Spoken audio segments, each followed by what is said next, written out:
You've been grinding away at your side hustle for months, maybe years, and someone finally asks the question that stops you cold. Are you actually protected?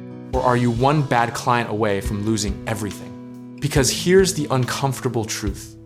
Most side hustlers are one lawsuit, one audit, or one catastrophic mistake away from having their personal bank account wiped out like it never existed. Let's talk about why this even matters right now.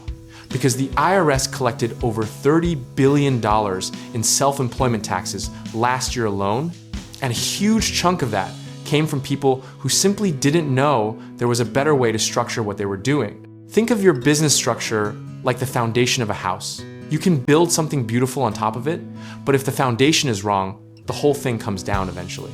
The sole proprietor path is where almost everyone starts. And honestly, it makes sense. Zero paperwork, zero filing fees, you just start making money and report it on your taxes like a normal human being. But here's the catch. You and the business are legally the same person. Which means if someone sues your freelance graphic design operation, they can come after your car, your savings, your dog's trust fund, everything. There was a moment not too long ago when the just start selling and figure it out later energy was all over social media. And influencers were out here acting like business structure was something only boring accountants cared about. That optimism has quietly faded, as more and more side hustlers have shared their horror stories about unexpected tax bills and legal headaches that a simple entity formation could have prevented. Psychologically, we tend to avoid the things that feel complicated or expensive. And the irony is that avoiding the LLC conversation is almost always more expensive in the long run than just having it. There are legitimate experts out there who argue the LLC is the single highest return administrative decision a small business owner can make. And then there are people on Reddit who've been running a sole proprietorship for 6 years and swear it's fine, which sure, sometimes it is, until it isn't. Here's where history gets interesting. Because the LLC as a business structure didn't even become widely available across all 50 states until the early 2000s. And before that, small business owners were essentially choosing between full exposure as a sole proprietor or the complexity of a full corporation. We've seen cycles of entrepreneurship boom and bust, and in every single one of them, the people who built lasting wealth were the ones who treated their hustle like a real business from the beginning structure. Now let's talk about the S-Corp, which is where things get spicy.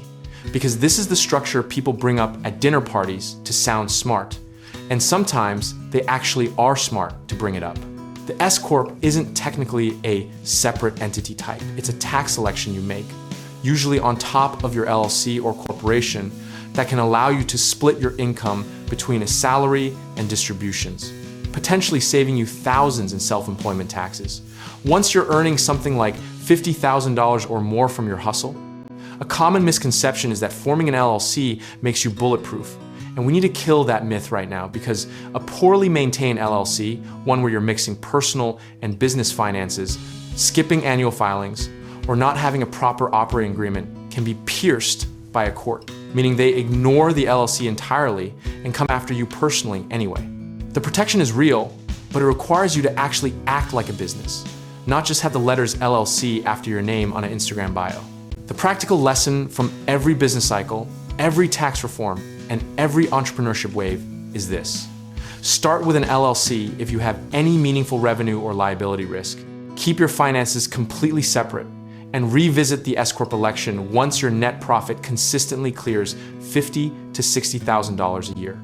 Don't make the mistake of over-engineering your structure at $2,000 a year in revenue, but don't wait until you're at $200,000 a year to finally wonder if you should have done something differently. Discipline here doesn't mean being boring. It means making a decision based on where you actually are, not where you hope to be or where your fear tells you you'll never get. The process matters more than the timing. Pick the structure that fits your current revenue and risk level. Set a calendar reminder to reassess annually, and don't let perfect be the enemy of a functional business that's actually protected.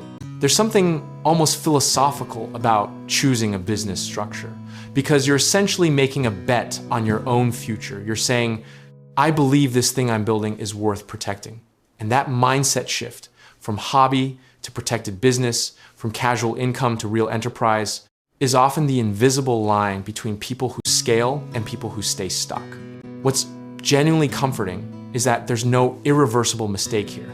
You can convert a sole proprietorship to an LLC, you can make an S-Corp election later, you can restructure as you grow.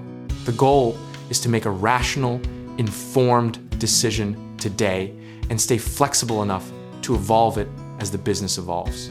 The real absurdity of this whole conversation is that the paperwork to form an LLC in most states costs less than a nice dinner out, yet people will agonize over it for years while happily spending money on logo design and website themes for a business that has zero legal protection. Prioritize the foundation before the furniture always. So yes, protect yourself, understand your options, take the step that matches your current reality, and don't let fear or analysis paralysis keep you running naked in the legal and tax sense any longer than you already have. The structure you choose today is just the beginning of treating yourself like the serious business owner you actually are. And if you're ready to take that next step, whether it's real estate investing, home contracting work, or finding the right lenders to help you grow, check out our links in the description below.